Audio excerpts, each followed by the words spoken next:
Continuamos analizando este nuevo modelo educativo que propone el gobierno federal y para ello me da muchísimo gusto saludar esta tarde a Sandra Reyes Luscher. Ella es integrante de la Iniciativa de Educación con Equidad y Calidad del TEC de Monterrey. Sandra, ¿cómo estás? Muy buenas tardes. Buenas tardes, Jimena. Mucho gusto en estar contigo.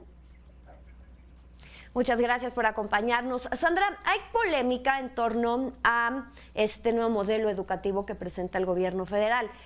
Uno de los puntos es que algunos especialistas hablan que sería más ideológico que pedagógico este cambio.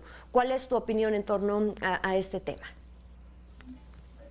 Bueno, desde la iniciativa lo que hemos analizado, no solo con este modelo, sino con otras propuestas anteriores, bueno, finalmente siempre va a haber una carga ideológica, ¿no? Porque cada gobierno digamos, respalda con esta parte del proyecto educativo, ¿no? El problema aquí es que todavía no están claros los mensajes.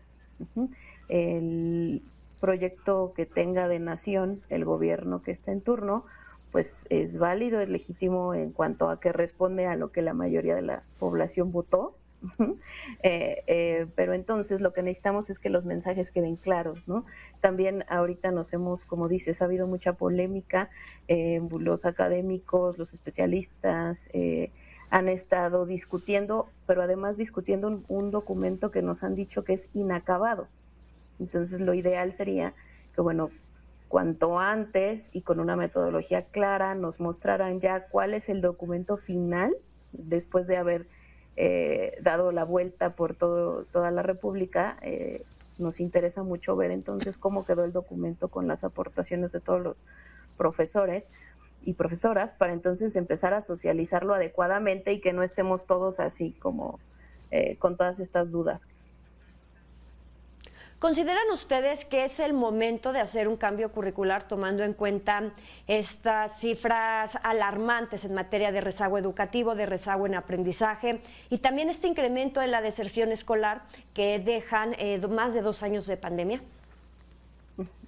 Creo que ahí tocas el punto, ¿no? El punto nodal, ¿no? Todos los gobiernos, como decíamos, tienen esta intención, ¿no? de poner su proyecto educativo, pero ante la emergencia que estamos viviendo, bueno, pues hay cosas que se tienen que atender antes, ¿no? No, eso no quiere decir que tengamos que hacer A y luego entonces B y luego entonces C, porque entonces nunca vamos a llegar al cambio, ¿no? Pero en educación además los cambios siempre son como muy lentos, ¿no? Las transformaciones son lentas, entonces podemos planear procesos paralelos. Uno, como dices, atender el rezago.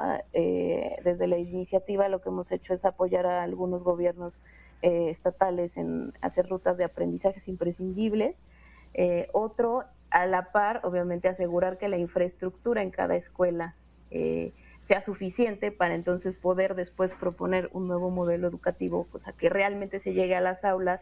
Y la formación docente, ¿no? Que es una de las peticiones que en las asambleas de esta consulta que hicieron en los meses pasados estuvo como recurrente, ¿no? Una demanda recurrente, porque si los profesores no conocen el modelo nuevo, o bueno, lo conocen lo que está en la página, ¿no? Pero no se apropian de él, no tienen todavía los elementos para implementarlo del todo, pues se va a quedar nada más en un documento. Hablábamos ahorita de estas prioridades que sería atacar o atender el rezago educativo, aprendizaje, la deserción. ¿Y qué pasa también frente a este nuevo modelo con la educación para la población indígena, con la educación y la accesibilidad para personas con discapacidad, que vemos que también estamos muy atrasados en nuestro país en ese tema, y la educación inicial también? Pues mira, la educación inicial es una como de las grandes sorpresas de nueva propuesta. Sí la toca y desarrolla muchas cosas que antes no teníamos. El problema es quizá que, como pasa en todos los otros partes del documento, no quedan claras las reglas de operación. Entonces, quizás sí menciona la educación inicial. De hecho, es la primera fase, así como ya ves que ahora lo llaman fases de aprendizaje, es la primera fase que se está proponiendo. algunas maestras y maestros de las asambleas destacaban que ahora sí ya se mencionaba al bebé como sujeto de educación, ¿no? Que eso es a lo mejor uno de los aciertos del documento. Sin embargo, no queda claro cómo va a llegar a operar en las escuelas.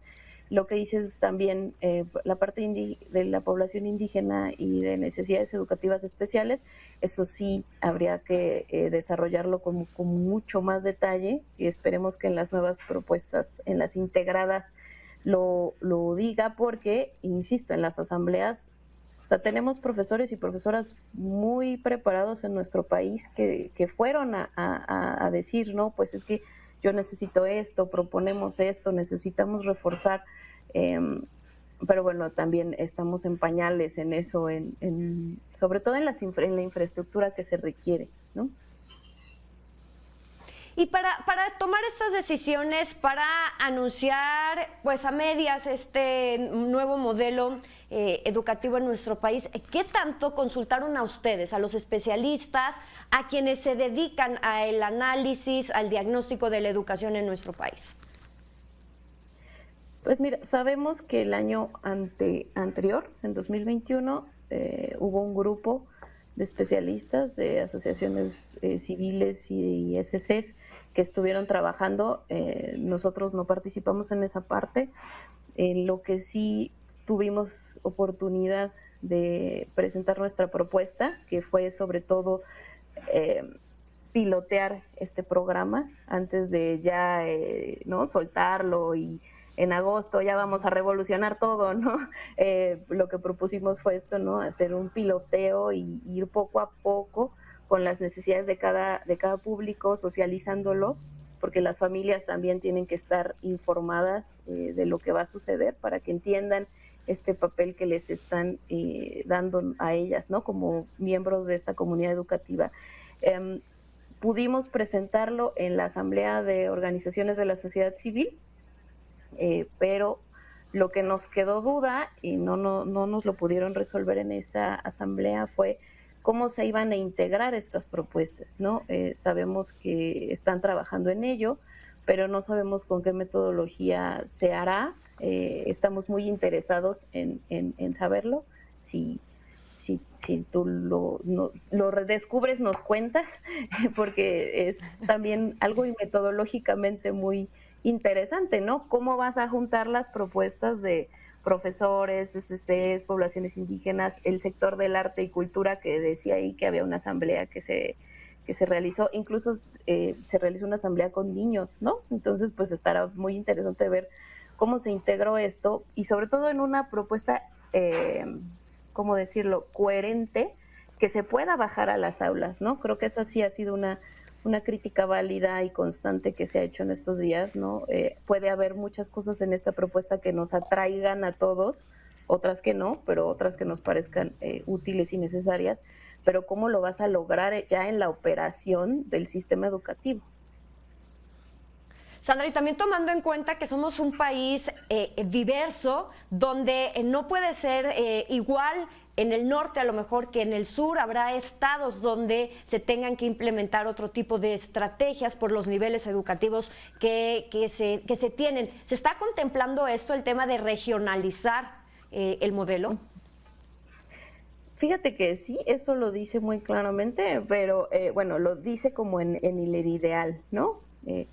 Digamos, han habido mensajes como del 50% del modelo tienes que hacerlo de esta manera, y el otro 50% va a ser responsabilidad de cada comunidad educativa. Y bueno, eso suena bien así como en la frase, pero otra vez, ¿cómo le vas a hacer, no? Bueno, pues nosotros proponemos, pues, primero hay que capacitar a los docentes, primero hay que socializar la propuesta con los otros miembros de la comunidad educativa. No es nada más ir lanzando mensajes como que ya no queremos la educación competencial, ya no queremos educación neoliberal, ahora queremos que todo sea comunitario. Ok, pero ¿eso qué significa? ¿Y eso qué implica? ¿Eso qué me pides a mi papá, a mi mamá, a mi directora? ¿Qué me pides para que eso se logre en los salones de clase? Sí, definitivamente falta mucha información, sobre todo en los cómo. ¿Cómo se va a lograr alcanzar? ¿Cómo? Pues todo esto que nos están planteando, que nos están platicando. Me queda aquí también otra duda, Sandra.